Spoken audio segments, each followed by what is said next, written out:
Hey, what's going on, everybody? It's Pac-Man Jones with Savannah Seaport News, and today I just really want to give just a few pieces of information. I'm not going to make this long, but I reported this maybe about a week or two ago.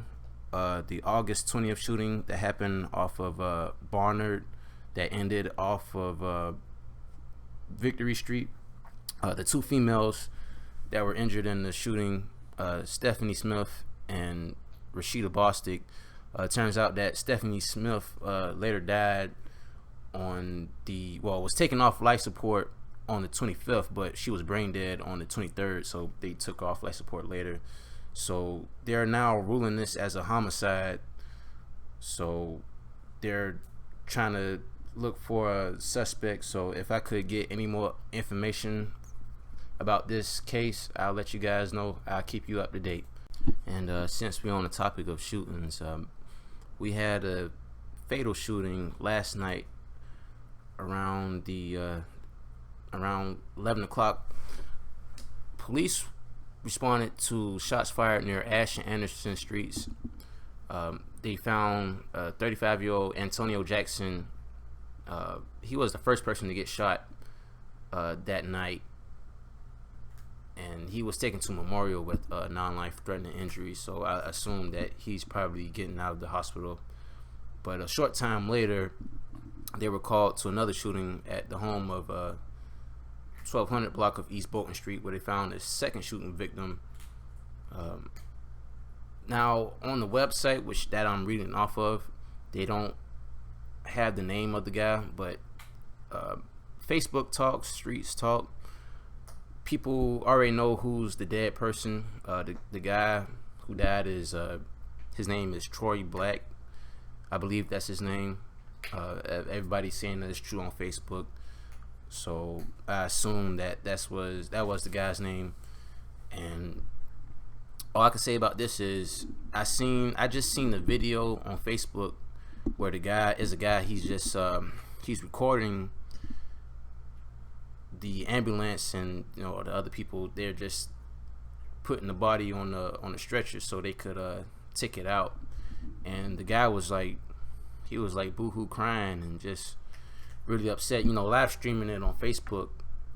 And man, all I can say is RIP to him, and hopefully the other guy who got shot before that is in a better condition. And just cut it out, man.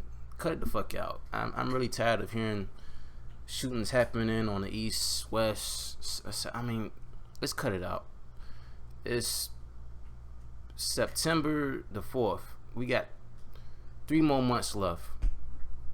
And I'm pretty sure, I think we're at 38 homicides as of now because of this homicide. I tried to check out the Savannah Chatham Metro Police Department website, because sometimes I get my information from that website as well, as far as crime mapping and burglaries and murder. But their website hasn't been working for quite some time, so I'm having some problems just getting some stats out as far as crime stats.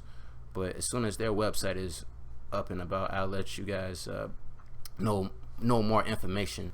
And also, in my other piece of news, the city has approved of a $100,000 settlement with Patrick Mumford, who was incorrectly identified and tased by Savannah Chatham police officers who were executing the arrest warrant on February the 1st of this year. Patrick Mumford, who's 24, said back in July that police unfairly used a stun gun on him while attempting to serve an assault warrant to another person. He was charged with obstruction, but the charge was thrown out. And when it was some investigation and they were conducting with the internal affairs, police chief Joseph Lumpkin said the officers did not follow procedure, and Mumford, because they did not ask for his identification, which may have de-escalated the situation. Lumpkin, he also apologized to the victim of the situation. And even though the guy, he walked away with $100 grand, not all of that going to him. I mean, attorney fees. I mean, the attorney probably is gonna get like a a 5 or 10% cut, probably 10% cut. So he might walk away with 80 bands, 75 bands, somewhere around there. Honestly, this type of stuff happens. I hear this stuff happen all around the U.S., mainly Chicago, where you hear people get harassed or just assaulted by the police, and the police are in the wrong in the first place because they haven't identified the person that they're addressing. So he honestly could have walked away with, if I was him, I wouldn't have walked away with no more than $250,000. I mean, I know he didn't get shot or nothing, but I mean, you got tased, and it was pretty much unnecessary. And in my last piece of news about the tropical storm / hurricane Hermine that came through Savannah, a lot of people in Savannah have been without power for ever since Friday. A good bit of y'all have just now have power back, maybe late last night, which was Saturday night. Even I had somebody close to me there's several people that I know that had their power cut off.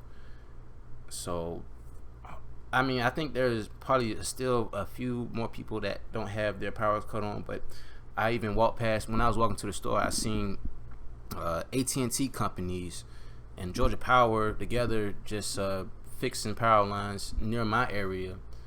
And so I mean, these guys working. Hopefully, if your power isn't on already, hopefully it should be coming on today. If not,